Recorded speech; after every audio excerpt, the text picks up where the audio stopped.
All right, we ready? We live? You got some of our talking ahead of time? We was talking some shit. Yo, I got a lot of living to do before I die. I ain't got time to waste. Time don't wait. Everything costs.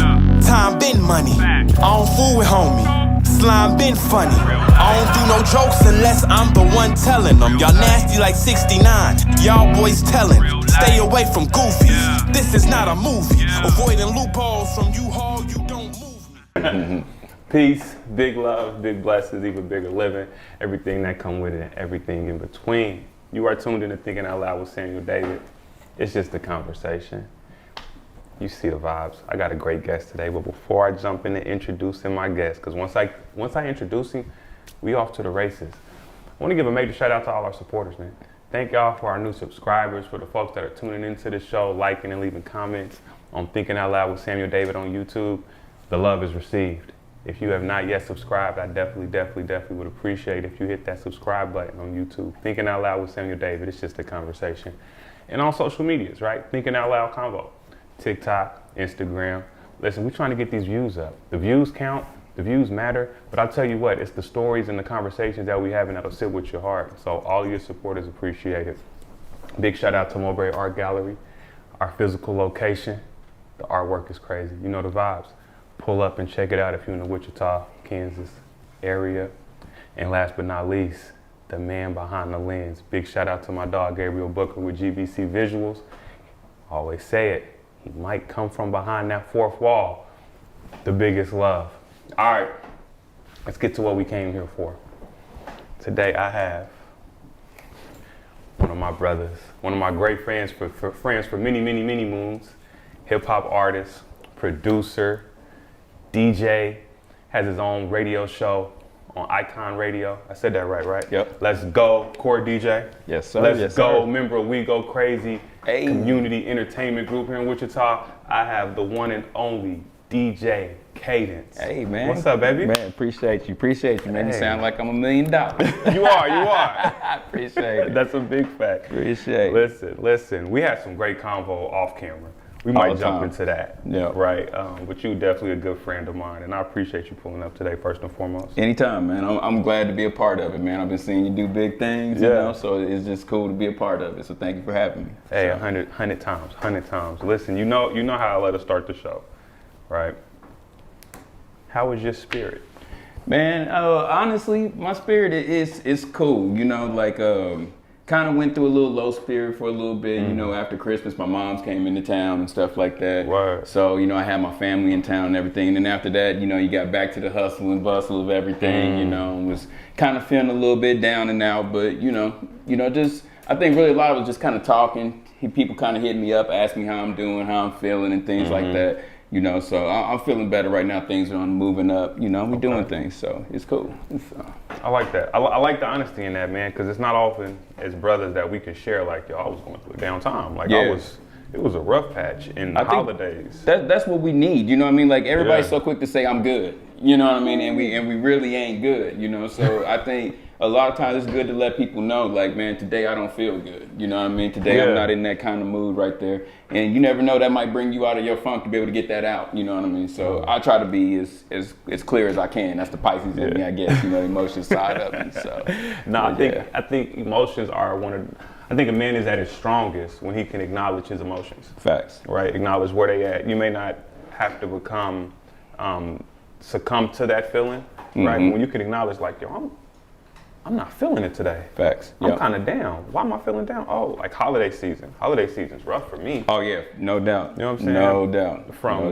From lost loved ones, things like that. So I can't imagine, man. Just like I said, I had my family. This is the first year that I was able to have my family in my house. You know what I mean? I bought my house 2 years ago, and my family live all over the country. So last year they was like, well, we want to come to your house. I was like, y'all want to come to Kansas? Like, okay, I guess if y'all want to come, that's cool. So my cousin came from St. Louis, my sister came from Texas, my mom came from Charleston, you know, and they all flew in, drove in, everything, you know, and it was a cool feeling just to be, you know, when you get older, it's like the holidays start to mean more about being with your family and the 100%. bigger things and stuff. So it was really cool to be the grown one for once. You know, sitting at the big like kids that. table. You know, I like that. It's You cool. hosted. Yeah. You hosted. I seen the photos. I see Eddie Legacy took photos of you. That's my guy, man. Shout out to Eddie, boy. Yeah. I mean, he's an amazing artist. You know, factuals. if y'all don't know about Eddie, y'all should really check him out, man. He's one of them people that could take a picture. You give him $30 and he can make it look like it's $3 million. He's an amazing artist, man. Yeah. And has a great spirit too. I really like his spirit, his heart. You know what I mean? Great Good spirit. guy. And I think that's important, that last part, great spirits, like surrounding yourself with folks with great spirits, Yeah. recognizing where your spirit is at. But you mentioned how important it is to be able to say how you feeling. And you recognize a lot of times, like, how you doing? And fly by the wind. Mm-hmm. How long has that been a thought of yours? Is that something you've always leaned on, or did you go through anything that made you like, whoa, let me be real? You know, when we had our old job together, Yeah. I used to keep a lot of that kind of inside, you know what I mean, and it was really tough. I had a couple of friends that I would kind of confide in and stuff like that, but you know, it's like you start to realize that all that starts to boil up on the inside, you know what I mean, and it's like you got to get that out, you know. So I started to realize the more that I started asking people questions and started talking to people and telling them how I felt. There was, you know, you get to a point in life where you feel like people don't really care about you. They just, especially when you in the position that I'm in, where everybody knows you before you know them, you know. So you get to the point where it's like, do they like Cadence as a person, or is it Cadence the DJ? You know what I mean? So it's like they don't care about me. They ain't worried about my problems. All they worried about is when they go to the club, I play the music they want to hear. You know what I mean? So then when you start putting that out there and saying, I don't feel good, I'm not in a good mood, you start to get people hitting you up that you never thought even cared, and would be like, hey, I'm checking in on you, you know, I seen you doing better, I'm just making sure you still doing better, them type of things, you know. So it's cool, man. It's cool just to be able to expand yourself and to let people know how you feeling, and people are receptive to it. Yeah. Because, you know, growing up as a black man, you was told that's not cool, you know, especially my dad was a Marine. So, you know, so they definitely don't show, you know, none of that, you know, what you crying for, what you know, all of that, you know. So it feels good to be able to talk about them things and get them out, you know. Especially with people that you can trust and love. Because I think it's one thing to be able to say how you feeling, and people don't really give a damn. It's like, how you feeling? Are you feeling better? Okay.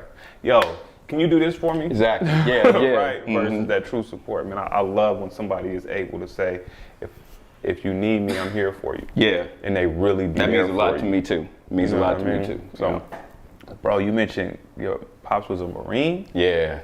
What was that like growing up? It was crazy because you know, ironically, my pops is a Marine, but my mom is the strict one. You know what I mean? So my dad was a lot of talking. He'd talk your ear down. You know what I mean? Whenever I got in trouble and stuff like that, it was always, you know, he gonna talk to me for an hour, you know. Okay. My mom's put hands on you, you know what I mean? And get to talking a little bit later and stuff, you know. But it's like, I love them both, you know, because they both showed me that there was an efficient way to be a parent on both sides. You know what I mean? Sometimes you gotta be that one that talks it through to your kids. And sometimes you gotta be the one to be a little bit more assertive and, you know, be that way. So it was like I learned a lot from both of them. You know, my dad was a single parent.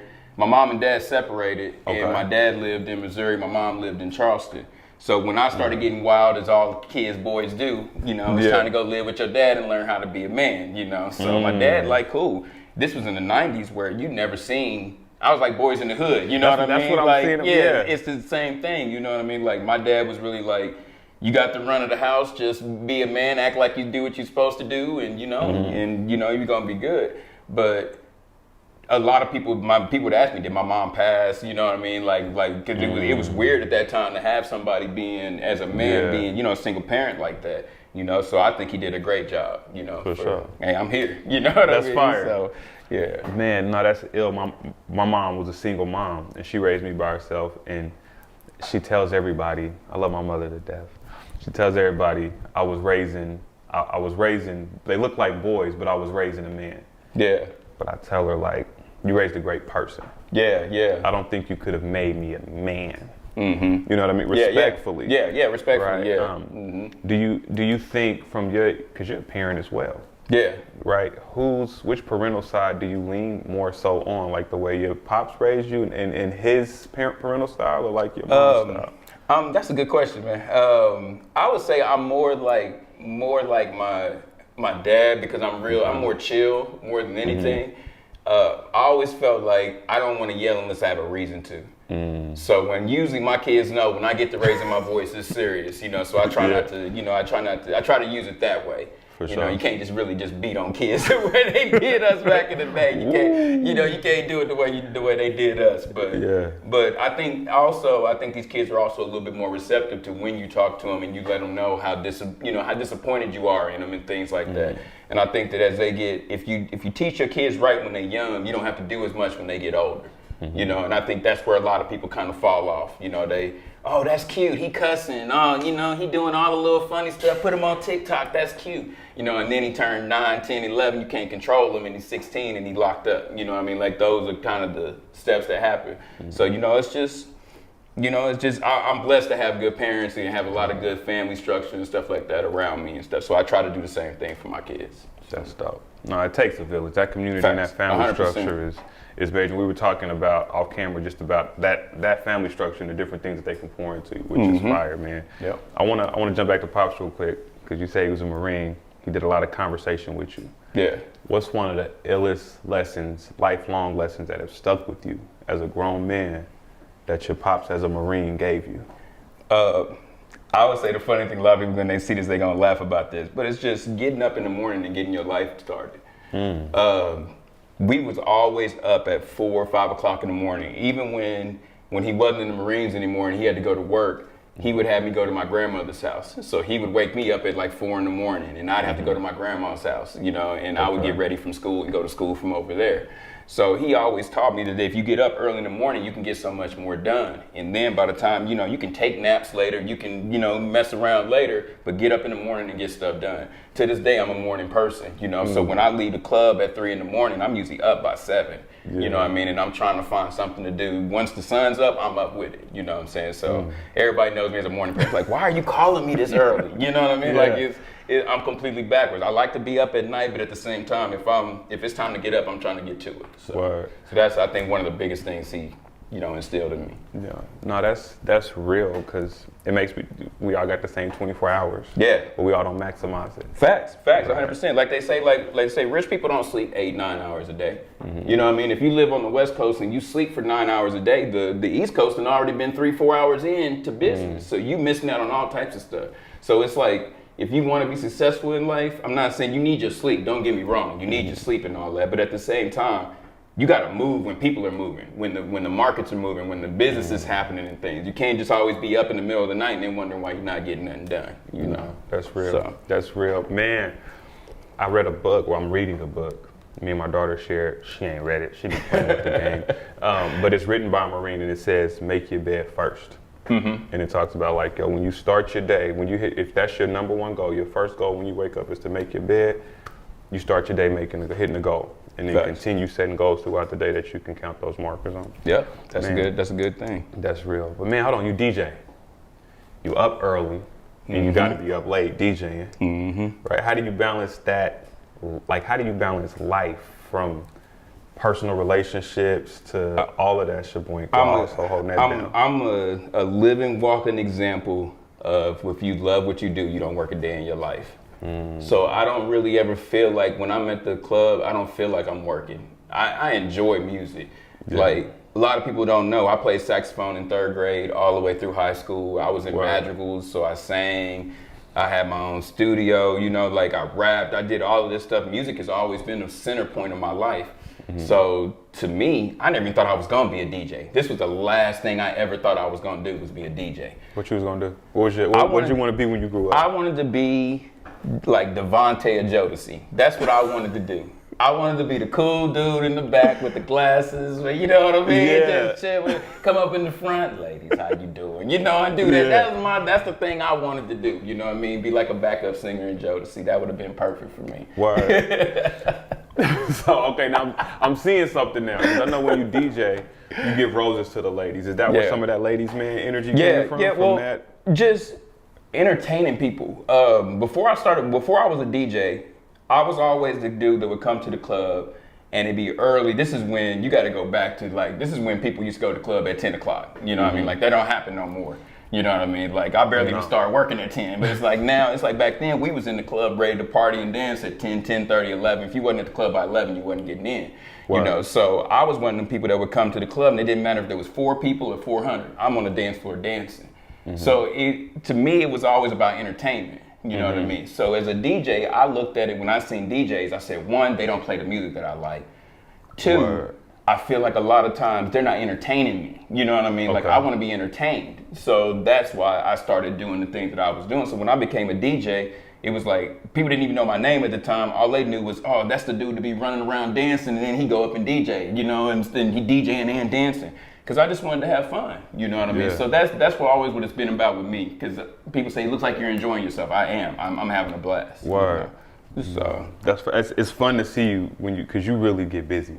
Like you having fun while you DJ, bro, and it's really dope as an artist, as a friend, as somebody in the club. I ain't been in the club in a very long time. I don't blame you. I ain't got much to do in there. But how disruptive is it, right? Like, and it can be a touchy subject for sure. But we've had a few tragic incidents in our clubs recently. Yeah. Right. Yeah. How disruptive? How's your spirit sit after situations like that? I guess I'll ask that first. I'm a very empathetic person. Yeah. So when things happen like that, it affects me because like while I'm driving home, I'm feeling like that was my fault. What could I have played different?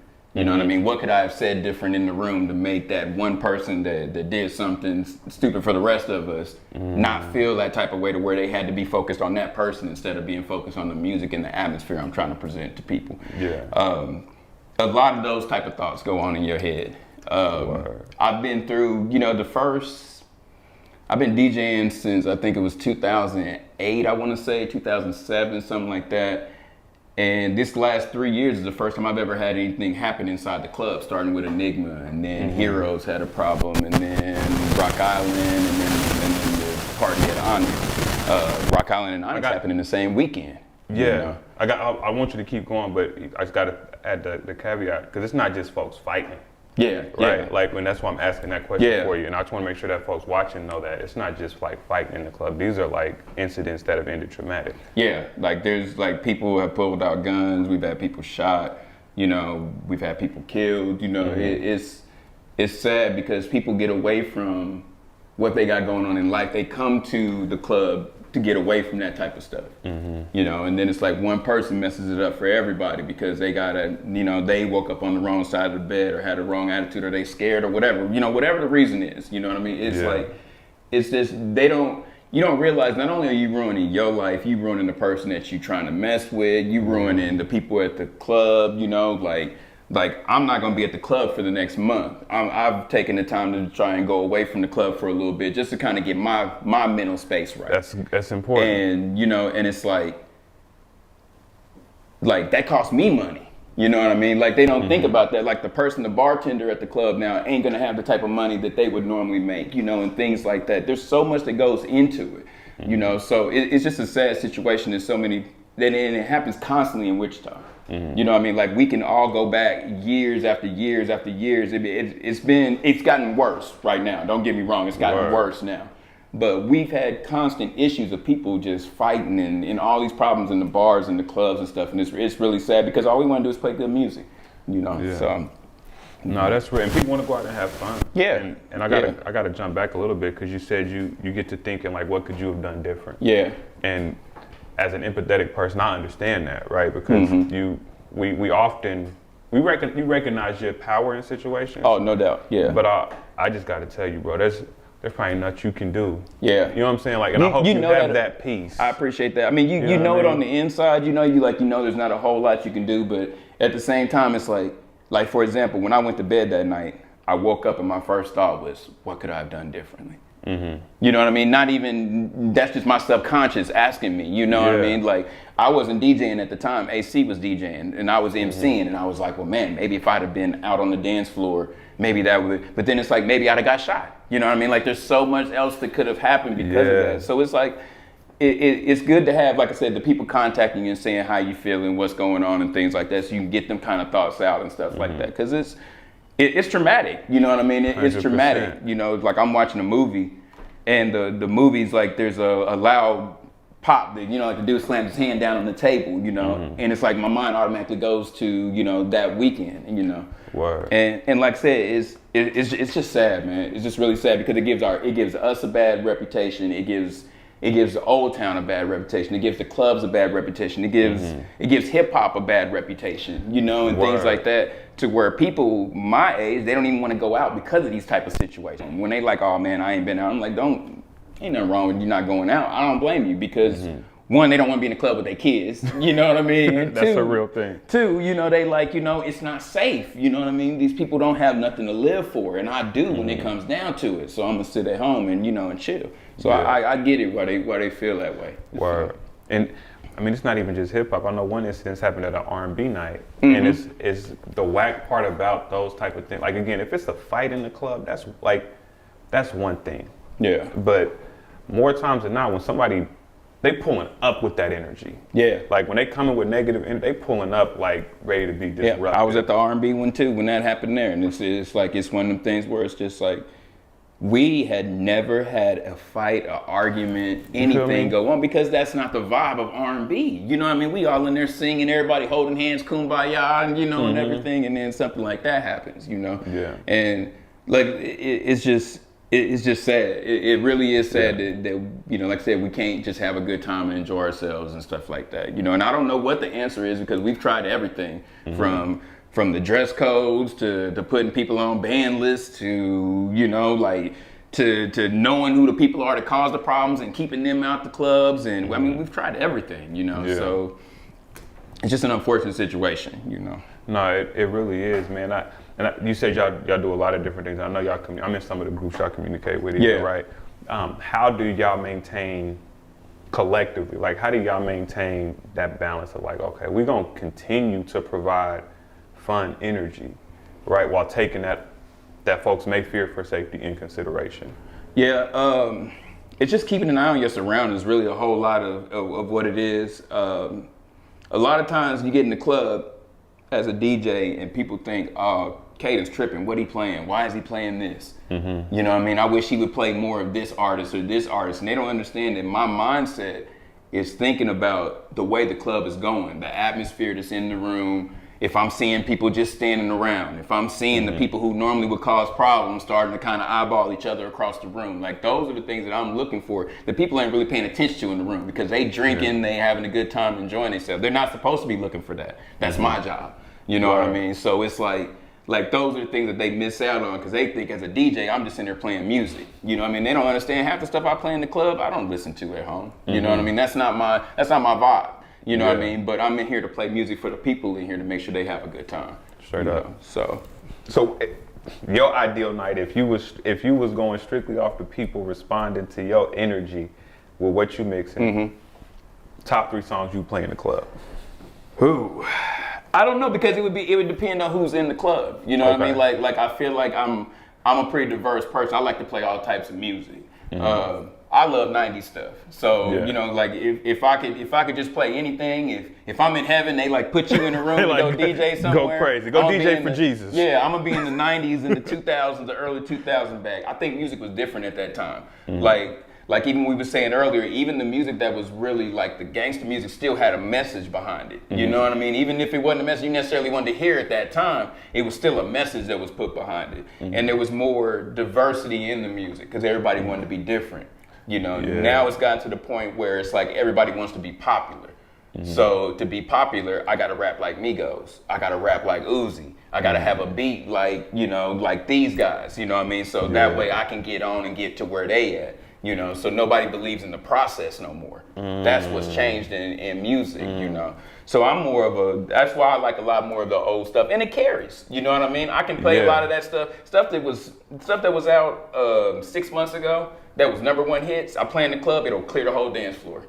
But I can play stuff from 2006, and everybody, oh, that's my jam. You know what I mean? Like, and I seen the video of Steve Lacy performing, and like everybody was as soon as he stopped the part that was on TikTok, he lost the crowd. Yep. So that makes me think of that. Like That's definitely like if you DJ for like the kids. I do a lot of birthday parties, you know, and they'd be like, you know, the younger generation birthday parties, and that's all they want to hear is that part that's on TikTok, and that's it. They'll stand and look at you dead in your face like they don't care about nothing else in that song. And then the little part come on, they do their little dance and you know and do all that, and then it's like, oh, play something else, you know, go to this song. Yeah. And it's like music has changed so much. It really has. Our music has changed probably more than any other genre because I think that rap music is so easy to do when you think about it. You know, like if you want to be a country singer, you gotta get a microphone. You gotta get you gotta go. You know, you gotta get you a band. You gotta go do all this, pay for studio time. It's a lot that goes into that. You almost gotta be able to sing. You gotta be able to sing. You know, rock group. You gotta do the same. Even if you screaming and yelling, you still gotta get 5 collective people together to play that music and to agree that that's what we gonna do. Yeah. Rap. All I gotta do is go to Best Buy, pick up a little,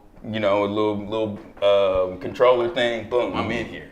Yeah. You know, and now I'm making music. Go to YouTube, download a song. I'm a rapper. Little baby type beat. Yeah. And you in. And then you got the plugins to be able to make the sound to where you sound like them. And, you know, a lot of people catch fire off of that. Ooh. You know what I mean? But the problem is that they don't learn how music, like why music works. Okay. They don't understand the insides of like, these type of songs make a person feel a certain type of way. Vibrations. The vibrations of the music, you know, and that's something that you get from being in church, from listening to R&B music, from listening to hip hop, listening to country, listening to rock, rap, all this stuff together, and you start to understand. Every time I hear a song that makes me want to dance, it sounds like this. Every time I feel a song that makes me angry, it sounds like this. So now we've gotten to the point where people are making songs like they'll make a twerk song, but it's got a song that sounds like an angry, like it's a sliding song. You know what I mean? And it's like it's so confusing in my head because I'm like, those ain't even supposed to go together. Yeah. You know, but then it turns out that the DJ, everybody mad at the DJ, like I don't support it. You know what I mean? But they don't understand the vibes that they putting out. You know. So let me ask that because the vibe is important, and man, this is where my mind really gets to thinking. Y'all know I rap and I'm really nice like that. But I asked, so facts. Where do you find that balance between the culture shift? Yeah. Right, as a DJ, where before, like, it's been times I've been giving feedback from DJs and I'm like, but the shit I heard you playing at the club, but you ain't got the same type of critiques, but you rocking that. But this joint, you ain't, and this joint knocks. Like, how do you find that balance between, it's a couple of things. I almost want to say familiar faces. I don't want to say local. Familiar faces giving you music versus what's hot. Yeah. Or what's in the DJ pools. Well, I would say there's two things that I think that a lot of people miss as, I don't want to say local artists because you're not really local no more. Internet has made it to where if you want to be a national artist, you're a national artist. You know what I'm saying? So, but when you're talking about those people who have interactions with you and stuff, it's about the networking that you're doing with people. So no matter what you're doing in life, whether you a stockbroker, you a rapper, you a drug dealer, it's all about the relationships that you build with the people around you. Wow. And a lot of times people don't build relationships and it just pop up, hey, play my song.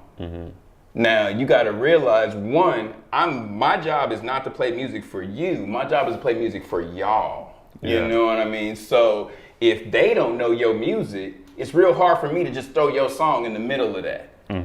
You know, and a lot of times it's like you bring it to me at the club and you say, play my song in the club. And now I'm not just gonna run your song because if I just run it, then the club looks at me like, why are you playing this? Yeah. Like I'm in here because like Cadence is my preacher. I expect him to give me the word. So if he playing music, I expect it to be good music. So if I just play your song and I ain't listen to it, we got a problem. Now everybody looking at me, Cadence, why you play that trash? That's blah, blah, you know, and all that. So it's like that's the wrong time. So a lot of it is about relationship networking and just building up that. And then two is making sure that your music has the right sound to it. Okay, what you mean, like mix or what? Like the mix to it. You know, your mix is very important. I should be able to play your song and it sounds just like if I can run it in with Drake and everybody wouldn't even know what's going on. That's what I'm looking for. Yeah. You know what I mean? Something that sounds sonically correct. You know what I mean? 100. And so and that costs money. You know what I mean? You gotta invest in yourself. A lot of people don't want to invest in themselves. You know what I mean? They think that it's supposed to be a handout because I didn't pay that much to be a rapper. So why am I about to go try to put in all this money to try to get it popping? You know what I mean? Like it's that whole situation that goes with that. So I would say more than anything, if you local or you trying to get in, build that relationship with them DJs. You know what I mean? And don't give up on just one song. You know what I mean? Because a lot of people, when you make music, you feel like, because I know this because I was an artist, and you know this too. You got feelings involved in songs. I'm an artist and I'm sensitive. Yeah, I'm sensitive about my shit. And so you like, I know this song go hard because I was going through it with baby mama. She was tripping. I went to the studio. I wrote this song, and it's hard because all my niggas say they love the song. Then you give it to somebody else, and they like, it's cool, you know, because I ain't got them emotions to it. Word. So what happens with a lot of times with artists in our city is they go, Cadence is hating on me. Cadence don't rock with me. Yeah. So they go to their other friend and they go, don't mess with Cadence, because Cadence ain't gonna play your music. I ain't even heard this dude's music. He might actually have the music that I'm looking for. You know what I mean? But he feel like I'm not gonna go over to him because I know that my homeboy tried to get him played and he wouldn't play the stuff. Yeah. Now you done blocked your own opportunity. You know what I mean? So a lot of that happens in Wichita. A lot. Man, you know, I think it happens anywhere people are in close proximity. Facts. Oh right? Yeah, no doubt. No doubt. No matter where. But man, I just took a lot from that. The biggest thing I hear is it's always business, never personal. Yeah. And it's easy for, especially from a creative standpoint or from an artist, to feel personally attached to what you're doing, right? But you said a few things from building relationships, right? So the importance of network building and building relationships and not just making it strictly transactional. Yeah. So I think that happens a lot of times. People want the relationship to be transactional, right? And it's both sides of it. It's both sides. It's not just the artist has to be better with the DJs. The DJs have to be better with the artists. Yeah. You know, and that includes being honest, giving feedback. You know what I mean? And supporting the records when they are good records. That's something that me and Twansack are doing with our mix show. You know, like Smoking Ride. Yep, the Smoking Ride mix show that we got. We got it now on 8 different stations, you know, and it's been moving. And what we do is we try to find independent artists to blend in with the stuff that y'all, you know, that everybody likes to listen to too. Word. So that way you listening to it, okay, I got some B King, okay, I got some Jay-Z, boom. Oh, wait a minute, who is this artist? Now I'm shazamming that artist and I find out who that is. So now I'm on to somebody new. That's what we trying to do, you know, trying to bring it together. You know? Yeah. Okay, so I'm gonna ask this question, and oftentimes people don't want to say it out loud because they don't want to put an endorsement on nobody. Let's go. I'm here, man. Who is your favorite up and coming independent artist? My favorite up and coming from here? I'd say from home that you like, yo, they on Smoking Ride, they getting played there, you got them in the club. You want to take them, like, you want to get them the isms. Okay, so there's a couple of people that I've been playing a lot of good stuff for. Dizzy, I like a lot of his stuff. Dizzy stuff. He got a lot of energy, you know what I mean? Yeah. So I like a lot of his stuff. He's very versatile. Busy, I've been playing a lot of his stuff on our mixtape. He got a lot of good stuff too.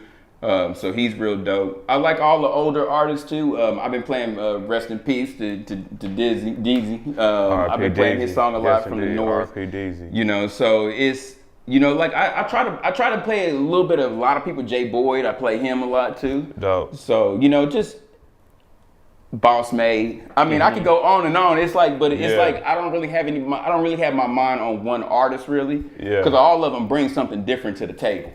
You know what I mean? Fact. So, but it's just, but one thing that I do like about all the artists is like when we was out making music, it was a lot of competition, and I don't really feel that with them. You know what I mean? Like they working together, they networking together, a lot more collaborations. I'm sure there's the issues between people and all that, but it's not the way it was like when everybody was in their separate corners and stuff. So I think that's really good. That's kind of what we do when we go crazy. Just trying to put people together. It's going to network together and actually try to look forward so we can actually do something all together. So. Whew, now my wheel's really turning because we're talking collaboration and we go crazy. I've had Fluid and Flynn both on the show talking We Go Crazy. Facts. And it's a lot of y'all that are in different pockets of the city doing big things to Oklahoma as well, right? Yep. Chubbs, AC, getting big. Like I'd be remiss to start name dropping and I miss somebody. But that collaborative effort in pushing the entertainment culture here is part of the Black Renaissance. Yeah. Right. As an artist, I gotta selfishly ask, what stops y'all from a collective We Go Crazy group saying, yo, no matter what, when we spin, we gonna train this audience for 30 minutes to fuck with the artists from the town. So we're gonna take this 30-minute block and spin nothing but town hits. That's a good and not point. just, I mean, some niggas might be like, yo, and it's like, that shit is weak. But we got some dope tunes out there. I think we could definitely do it. The thing is, I think that the artists have to start promoting themselves to where people have an idea who these people are when we play their music. Okay. When I go to Kansas City, for example, shout out my man Rocky Montana. When they go out Rocky there, Montana's good people. It's like I've seen him turn the song off. And you know how like you can drop the beat out the song, a couple people sing a couple little parts of the song. I've seen him literally drop the song out and they sing the whole verse of the song. You know what I mean? Like there's so much love and support. That didn't just, and I know like people like, oh, that's because the DJs play. Kansas City don't all go to the club every single day. You know what I mean? Like that support outside of the club also. So them artists like D-Walk and K-Stylist and all them type of people, they out there, even the people that aren't as big as that, they out there pushing and moving their music. Yeah. So they moving it forward to where you almost have to force a DJ to play it. Because the DJ, like, if I don't play it, I'm behind the scene. Like, I'm in Kansas City trying to figure out, like, is this gonna work in Wichita? Because these cats know every single word to their songs. You know, so it's a lot of the promotional side of it. And, you know, like being seen, you know what I mean? Like necessarily, you don't have to be in the club, but just being out, letting people know. A lot of people don't even know a lot of these people are rappers. You know what I mean? You have to get out and promote yourself and say, this is what I do. Whether it's getting a video from Dre and making it look a million times. Like Dre take your videos, he take the budget that you give him and he makes you look like you spent $1 million on your video. 100%. I don't know why nobody would not go through Dre. As long as he got the time and you got a good song, you should be going through him because he's constantly showed that. And that's where Wichita has to get on. Find people that are successful and latch onto that and everybody build up to that. So then that way you got an all-in-one shop. Now you got Dre. Now you got Tijuana helping you with your music stuff. Now you got Cadence pushing you in the club. Now you got a street team. Now you got Jalen out here promoting for you at the clubs. Now you got all this stuff working together, and that's how a machine works. Now Greg gotta call you and say, why don't I have your music? You don't even have to go to Greg. He comes. I'm about to say, do the radio. See that? You know, that's the question. Do the radio matter? Is the playlist? Of course, radio matters. Yeah, radio matters. All of it matters though. Radio matters. Internet matters, blogs matter, all of that matters. Everything collectively is the yeah, machine to push it. You got to have it collectively because what is it to have it on the radio, but then can't nobody find you online? I tell artists that a lot of times, like, because me, I'm a big Shazam person. If I'm in the club, and let's say AC DJing, and he play a new song, I'm not going to AC to ask him what that song is. I'm going to grab my phone and Shazam it. Now I got the song and I'm gonna go home and I'm gonna download the song. So if you don't have them little parts in a row like that, now you might have missed out on Cadence playing your song, and then all of a sudden I'm playing it on a radio station that every Saturday I'm getting over 300,000 people listening to my radio show. Yeah. So now you've missed out because you didn't take that one small step that you needed that doesn't even cost you anything if you do it through like DistroKid or whatever. You know, you do it through, you know, little small amounts to be able to get you placed everywhere, you know, So people don't know what they don't know. Yep. And we were talking earlier, business acumen, right? And I think a lot of times artists lack business acumen because 100%. They just want to get their thing off in music business, right? Music business is the biggest part. And I liken it to being a small business owner, right? Yep. And so I look to like the Create campaign or the Spark Academy, the different things that are in place for small business owners who may have this passion around cooking or passion around photography or passion around whatever it is that they're pushing, waist beads, whatever that small business is, right? And there's different academies to give them the game. Yeah. Has the We Go Crazy group looked and said, yo, we should put together a module or an academy for artists, not just to Meet the DJ, because Meet the DJ's got a whole different undertone to it and feel to it, right? But a type of academy that can help artists get equipped with the game they need. I think that's a great idea. You know what I mean? Because it's really challenging, and it can almost be daunting to be like, yo, first off, I don't want to be told no. Yeah. Right. No doubt. I'm not trying to be told no when I ask this DJ to spin my shit, because now I'd be mad. But it's not always the game being given. Right? I agree. Like, you know what I'm saying? I agree. Is that something that y'all have looked at collectively to say, yo, let's take this artist? We've thought about it, but we haven't really, we got a chat group, of course, like everybody else, and we sit and we talk about things like that, and we talk about artists. Collectively, we haven't gotten behind one artist altogether. I think, and I could be wrong, because I don't want to speak for everybody else in the group, but I know me personally, I'm kind of waiting for somebody to show me they have the initiative to do it without us. You know what I mean? Because I mean, like, I'm down to give you game. My door is always open, and I'm always here for anybody that feels like, you know, hey, maybe Cadence can help me out. That's cool. I got if I got the game, I'm gonna give it to you. But I can't give you everything. You know what I mean? So it's like, I want to be one piece of the puzzle. I don't want to be the board that sets up the whole puzzle for you. I want to be that little, oh man, we couldn't find the corner piece. Oh, there it is, boom. Now we know that's a castle over there in the corner. Now we got, you know what I mean? That's what I'm trying to be for somebody. And I think that's a lot where, because we trying to do our own thing also. You know what I mean? So, but I think as far as like Fluid, Fleming, AC, all of us, we all open books. You know what I mean? JR, we all feel like if it's something we can help y'all with, we all for it. You know what I mean? And we really like, I know we the OGs. You know what I mean? We the OGs. And it's like, I want people to know that I want to be that cool OG. I don't want to be the one that's like, man, he kind of stand out. I can't really mess with him. I want it to be like, if you have those questions, come to me, because that's something that us as old heads got to instill to the youth to make it easier for them. Yeah. Because we done been through all of these hoops and barrels. We've been through all of this, so why send them through the same things, you know? But they got to be receptive. It goes both ways. That's a fact. We got to give the information, and they have to be willing to receive it on both sides. You know? Building relationships. Back to it. No, I appreciate you breaking that down. When I was planning our interview, I was like, do I want to talk to Cadence about the DJ artist relationship? I got to. That's my man. I got to spark that conversation. Hey, when you asked me, I told you, whatever you want to talk about, I'm here. I'm an open book. Yes. Okay, so let's shift gears a little bit. So, Devontae Swing was what you was gonna be. In the club, you a ladies' man. Hey. I see all the ladies on your social media posts. Are you taking Cadence? Like, do you got Valentine's Day plans? Did you have Valentine's Day plans? I'm not technically taking right now. I got my eye on somebody. You got your okay. Got my eye on something. You know, that's word. Usher, you know, but watch this. You know, yeah. I don't know. I'm a hard person to be with. Because my music is my first love. And a lot of people say that, you know what I mean? I'm almost like a football player. You know what I mean? Like somebody who's made it to the league. You know what I mean? Like, it's like that dedication that's what I have. So a lot of people, they like, he says his music is what's important, but when I get in that circle, he gonna push that to the side. Now, I'm a hopeless romantic. I like stuff like that. You know, I like to cook. Everybody knows I be online cooking and doing all that type of stuff. So, you know, I'm looking for that. I'm looking for that, you know, but it's like you have to understand that it takes a strong person to be with me. That's why. And I understand that. A lot of times people can't be self-aware of themselves. And understand, like, I don't get why everybody can, you know, like, nah, I get it. You know what I'm saying? I get why. I get why I'm a little tough to be with. You know, I'm a Pisces, I'm emotional. Yeah. You know, I kind of want things my way. I'm a little stubborn, you know, so I get it, you know. But self-awareness is key. Oh, always. Man, always.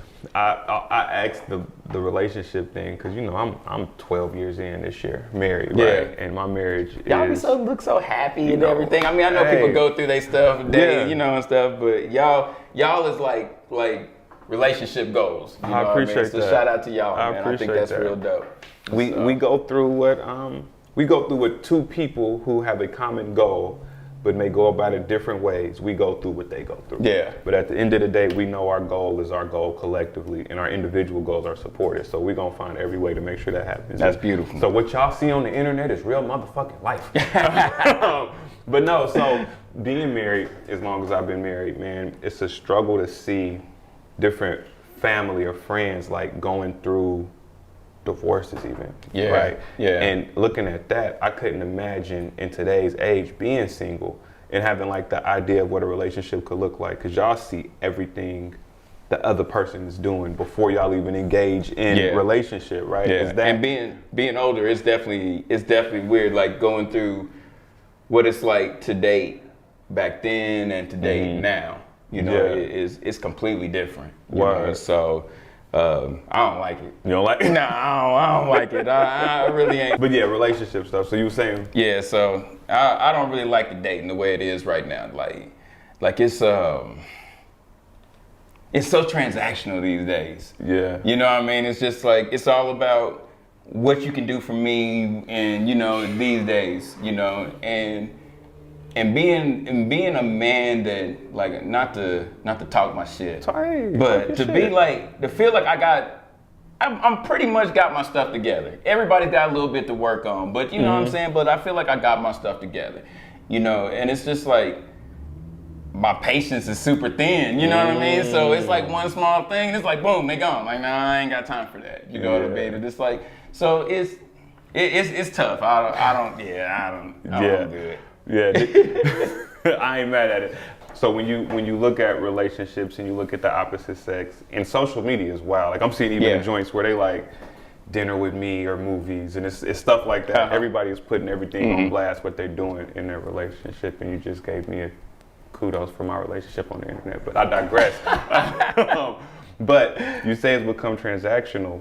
When do you think that happened, and why do you think it's become like that? That's a good question, and I'm one of the people that try to think on like sociology type of things. You know what I'm saying? So it's like, I wonder, did it, because you see a lot of women say, okay, so a lot of the men, and I know me included, I say women are so aggressive these days. Like, they almost like the man these days. You know, so it's like, I always wonder myself, like, is it because the man hasn't been inside the house, so the woman feels like she has to do all these type of things, which is what women would say. Okay. You know, or is it that, you know, that they just feel like they have to run everything now. You know what I mean? So it's been, I don't know where it changed. I don't know where it happened, but it's like that male-driven energy. You know what I mean? You find it so much in single women.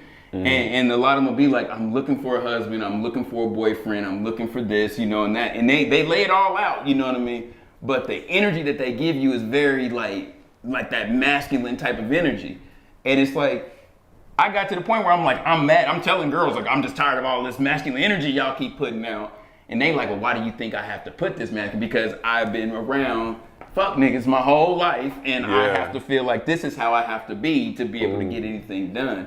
But the problem is that when they run into somebody like me, it's like, I'm looking for someone to complete, because I don't need the masculine energy. I got that, you know what I mean? It's like, that's where you run into the problems. So I don't know how it became transactional, but it's very, very, very transactional now. Yeah. Very transactional. It's like people just want, like, it's like, it's like people like, do I just want sex? Do I want relationship? Do I want relationship and sex? Am I looking for somebody to help me take care of my kids? Am I looking for somebody just to be a sneaky link? It's all these things are all rolled into one, and then you got social media who puts out all of this fake information for people. So you don't really find out who people are these days until you really get to meet them and really get to hang out with them and stuff like that. And then you start to realize this ain't who they putting out in social media. And that's what I like about dating before, because it was more about the interaction. Even if it was just text messaging and things like that, it was more the interaction between the two instead of what social media wants you to believe with people and stuff like that. So,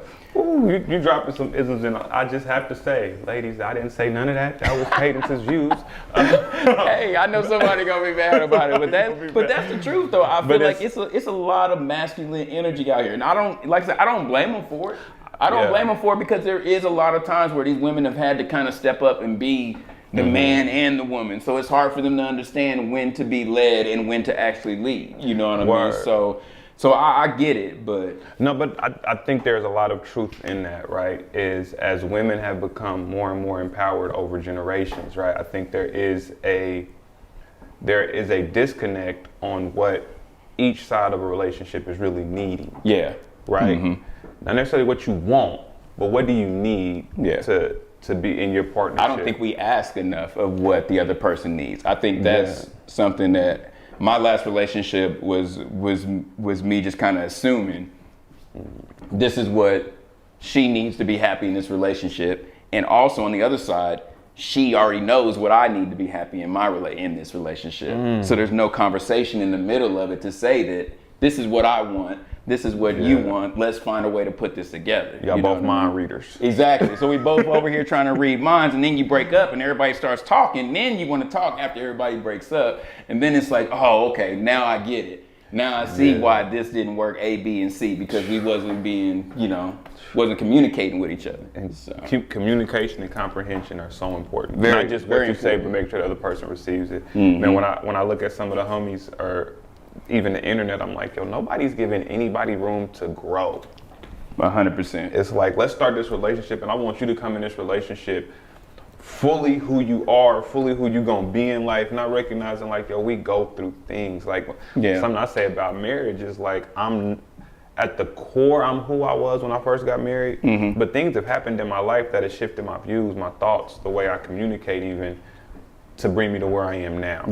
And likewise for my wife, right? And I don't think people understand that as they go through the courtship of trying to build a relationship. It's like, yo, we gonna jump in this thing, and you better, what you bringing to the table? And that's the mentality on both sides, honestly. You know what I mean? It's really gotten to men and women. Women are looking at what you bringing to the table, because I ain't got time to play around. I already been in and out of these stupid relationships, and I'm ready to get me a real man. And the man's like, I got my life together, and what are you bringing to the table? Because I'm not just about to give you everything after I've been working hard my whole life, and here you come to just try to take everything. So it's a lot of posturing in the corners, which is everything, it seems like these days. You know, it's like, whether it's politics, whether it's music, whatever it is, everybody's in the corner fighting in their corners, you know what I mean? And nobody's trying to come in the middle to try to figure out what we actually need to do to get it solved.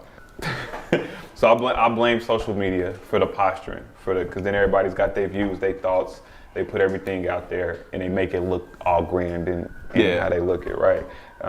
But as a DJ, right, as you, R&B nights, things like that, how often are people meeting in the club?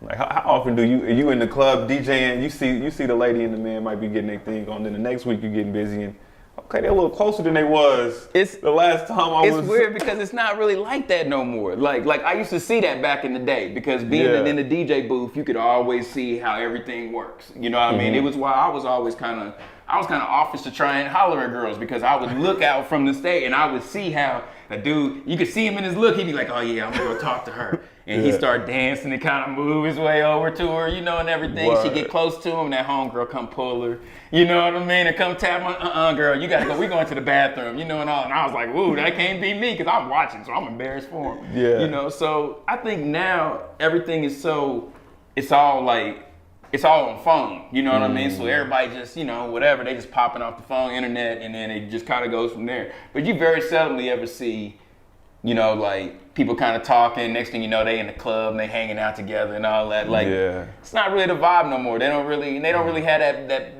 PDA like that anymore, you know what I mean? So they want their spot blown up. Yeah, exactly. I think that's really what it is, if you really want to be honest with it. Everybody got other people, and it's like, I ain't about to be up here, yo, and you like that, you know, so till that liquor hits. And we play, you know, Lovers and Friends at the end of the night, and then all of a sudden everything's good, you know, and they busting it open then. So then they send me a message in the morning, my man, can you delete that snap? That snap you had on that last one, man, go ahead and just delete that one if you could, man. That's a real thing. Oh, it happens all the time. All the time. And me, I don't even be doing it to put nobody out. You know, I'm just trying to show people I'm having a good time at the club, you know, whatever. You know, everybody's Flemmy always laughing about it because I'm always showing my shoes, you know, and everything, and, you know, my pictures and stuff. And yeah, probably, I would say maybe probably about once a week. Probably when I was in the club Thursday, Friday, Saturday, it would be at least once a week somebody hit me up. And sometimes it'd be people like, you don't even really know me, but I'm on your Snap. Can you take that picture? And they'll send you a screenshot of the video of everything. Can you take this off your thing? They hit you up. Hey, I see what's going through it. How you doing? Everything okay? Yeah. Word. Hey, exactly. That's how I go too. That's how I go too. Man, that's word. What up, DJ? You know you're my favorite DJ, right? You know, yeah. So by the way. Can you take that one off? Delete it. Delete that shit. So you talk music being your passion. That's your baby. That's your love. When did you know for a fact, like, yo, that was your purpose? When was that affirmed that, okay, this is my thing? I never had a plan B. Plan A has always been music. I never had anything that I knew I was definitely gonna do. I mean, I went from, I got a guitar when I was in second grade. Okay. My stepdad plays guitar. My grandfather played guitar. So once I got that, I fell in love with it. My mom had me in a visual performing art school by third grade. So I was playing clarinet in third grade and then saxophone all the way through. Was always in choir classes when when choir wasn't a cool thing to be in, and then everybody realized it's just me and about 15 other guys and 60 other girls in the room. But, you know, even when everybody thought it wasn't cool to be in choir, I was in choir and then doing all that type of stuff. So music has just always been the center of my life. You know what I mean? It's always been the thing that's got me through, you know, like, happy times, sad times. I might not remember somebody's name, but I can remember a request that you gave me 10 years ago because I remember that you said you liked that song. So every time I see you, I'll play Nicki Minaj, for example, because I know you like Nicki Minaj. So like it's like that type of stuff kind of like sticks with me, where your name might not even stick with me, you know, and stuff. Yeah. So, oh, that's dope. Yeah, that's dope. That's definitely that.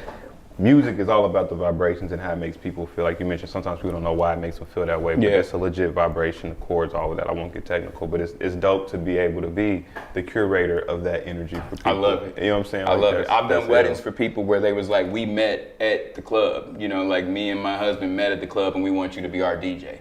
Like those are some of the best feelings you have when you realize that, you know, you can't say that you listen to hip hop music in Wichita and not have had a good night with me at the club. Word. You know what I mean? The last 15 years. You know what I mean? So that goes across.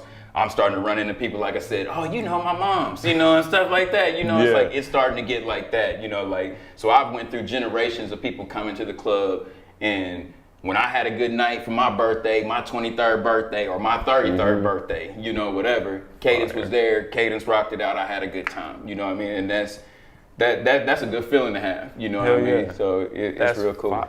Bro, you've been getting busy for a minute, because we went from talking about how nobody's meeting in the club no more, ain't nobody getting married now, to having, like, there's been times where people, like, we met in the club, and we want you to be our DJ. Like, that's a great span. I was the first black DJ in Old Town. There was no other DJs. They wouldn't even let us play hip hop in Old Town. You know, that's a whole history of Wichita that I wish we could get out to where people could understand just how far we've come as a community. My first place that I had in Old Town was at the Radisson, and it's the Broadview. I think it's Broadview now.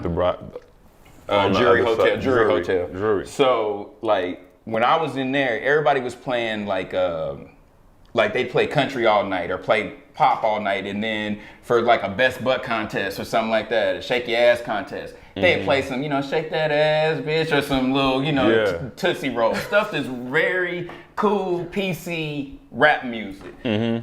They used to flip out because I played Yin Yang Twins. You know what I mean? Like it was like that was, you know, like they was like, I can't believe he playing that type of music down here. Word. You know, so we went through from that to people having to wear different clothes, you know, like we used to go to Dillard's, and we'd have to buy jeans for us to wear when we was out, and jeans for the club. You know what I mean? Because you couldn't get in because your clothes was too baggy and all of that, and you had to put a white person between you just because if you and your 3 black friends was getting in, you wasn't getting in the club. Facts. You know what I mean?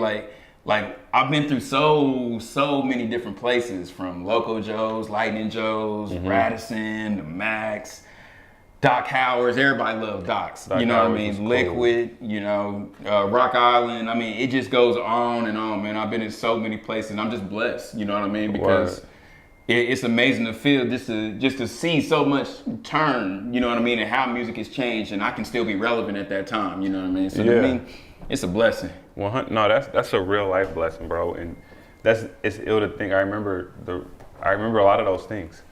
So I gotta ask, like, 15 years, because you mentioned you've been getting busy for 15 years. 15 years ago, let me flip it. What do you think the Cadence from 15 years ago would tell the Cadence right now? Ooh, that's a good question. What would the Cadence from 15 years ago tell me now? Be confident in yourself. Back then, I'm a Pisces. I keep saying it. I'm a Pisces. So I'm super emotional. I'm an artist, so I'm very emotional. You know what I mean? And it's like, my whole life was basically, I want people to like me. Okay. You know what I mean? So growing up as an artist, you understand this as an artist, when you artistically putting yourself out, people aren't gonna like you for whatever reason. It could be that you're better than them. It could be that you just rubbed them wrong. It could just be that y'all just don't click. Yeah. I used to spend nights, me and Dante Davis used to do all the graphics and stuff back out in Wichita. Shout out to Dante. I used to ask Dante, I'd go over there to get my graphics done, and he'd be like, man, you the buzz of the town. This is when I wasn't even DJing, you know, this is just me being a rapper, you know, and such and such don't like you, and they think this about you, and blah, blah, blah, blah, blah. And I would just drive home with no music on, just thinking like, why don't these people like me? What did I do to them to not make them feel like they don't like me? And then you start to realize that it doesn't matter, you know what I mean? Because it's like you start realizing your fans you got way more fans than you do people that are haters. It's just your people that are haters are louder. You know what I mean? So your fans, they looking at you like, I ain't gotta tell Sam he doing a good job because he know he doing a good job. I support him. Anytime I see him, I shake his hand, he cool. No problem. Your haters are over here, oh man, because they want everybody not to like you the way they don't like you. Fact. You know what I mean? So it's like, once you kind of get over that, you start to realize that I am who I am, and they just gonna have to accept me for who I am. You know, everything kind of got better after that. Wow. But yeah, I had some sleepless nights. I mean, I had some really sleepless nights because there's a lot of people that I respected, and you know how people are. They cool in your face and then turn around and have something bad to say behind your back. You know what I mean? And I just couldn't figure it out. I'm like, these people smiling in my face like we cool, and then we really ain't cool. And then when you find out, they mad because you actually be like, okay, so I'm not messing with you. So now they even more mad. You know what I mean? Because you found out they didn't like you. Fact. You know, so it was tough, but that's definitely what I would tell myself. You know, just be confident in who you are. You know what I mean? And be unapologetic in who you are because you a cool person. So I like that. Now you one of the greatest, man, and I appreciate you spending some time with me. Before we close out all the way, let the people know where they can find you, social media, your show you co-host with Twansec. Let everybody know where they can find you. For sure, man. Y'all know what it is. Y'all can find me everywhere around the city. You can find me on Instagram, DJ Cadence 316. Find me on TikTok, DJ Cadence. I need y'all followers. Please follow me so I can go live on there. I just started because I was one of them old people that was like, I don't need a TikTok. But I just found out I can go live on there and do my thing. And y'all know how I be getting down on the Facebook before they started blocking me and stuff. So follow me, DJ Cadence. Just follow me wherever you see me, man. I support everybody. If you got good music, holler at us, man. Me and my man Twansec, like I said, we own a gang of different radio stations. We picking up more every day. So we here for the love, we here for the support, and if you got some good music, holler at me so we can get it popping. I love it. Listen, Cadence, I genuinely appreciate you taking some time to sit with me. Hey man, it's love, bro. It's the biggest love. There's not a whole lot of people I consider a friend out here, and you are one of them. So I appreciate you for having me here, bro. Oh man, the biggest love. And you know, before we go, I gotta plant the roses, man. You are truly a foundation in this city when it comes to the hip hop and the culture. I appreciate the isms you give into the youngins, and I appreciate your openness to receive from them as well, because that's how you keep this thing going. Like, it's really dope. Continue to mash, and I hope you get everything that you work towards, and that your heart's desire is filled to the maximum level, man. You too, my guy. Biggest love. 100%. Listen, this has been Thinking Out Loud with Samuel David, with my man DJ Cadence. Peace, big love, big blessings, and everything that come with it.